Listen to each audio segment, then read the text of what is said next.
Good morning, listeners. Welcome to the weekly news analysis based on the daily news headlines compiled by Dr. Nishad Abdul Kareem from the leading newspapers of Malayalam Manorama, Madhubhumi, The Hindu, Indian Express, and the leading news portals of TNI, Al Jazeera, TOI, CNN, and Reuters.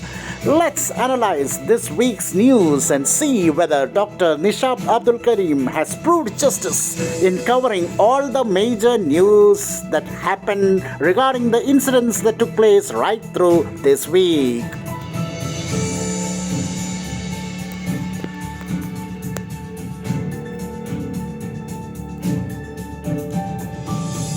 COVID-19 news. Beijing tests 20 million residents amid fast and furious Omicron outbreak.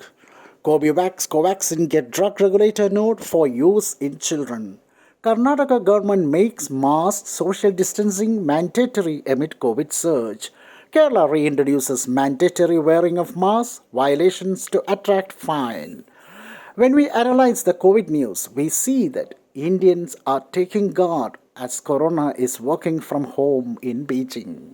Dear friends, wear masks, be hygienic, and practice social distancing.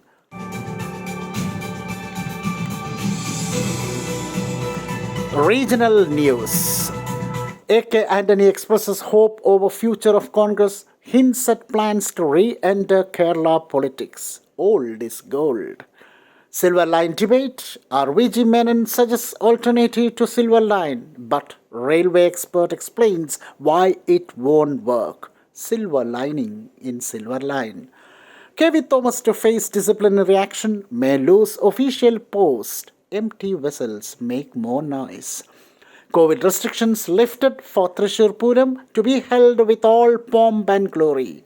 Return of ceremonial splendor. Caught in Me Too storm, Vijay Babu moves Kerala High Court seeking anticipatory bail. You too. National news.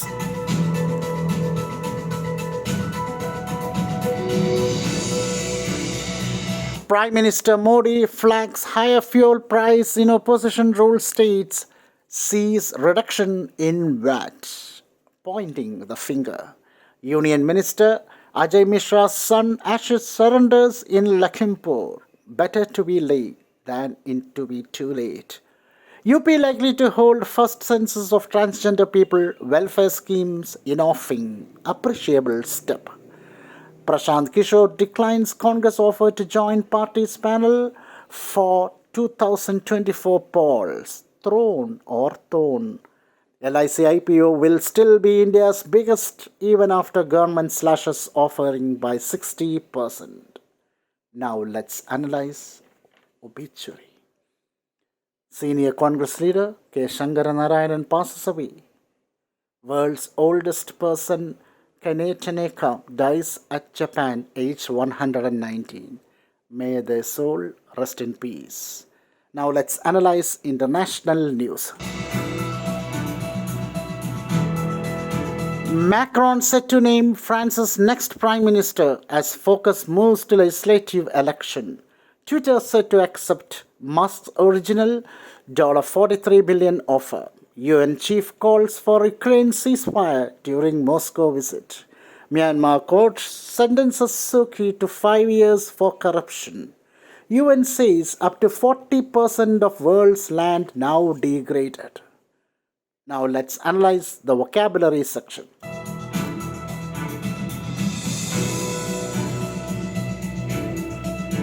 Mr. Lalji Daniel has come out with beautiful words this time. Flag, not a noun but a verb, to draw attention to information. In the offing, that's an idiom. It means likely to appear or happen soon.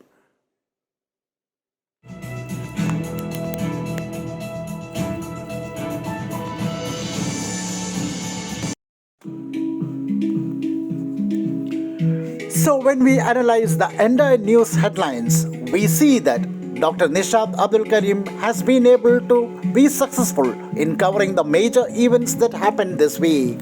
Excellent coverage by Nishad, exquisite vocabulary work by Lalji Daniel, endearing sweet rendition by Sophia Teacher make daily headlines near and dear to everyone. It's Arun Lakshman here, signing off. Have a nice day.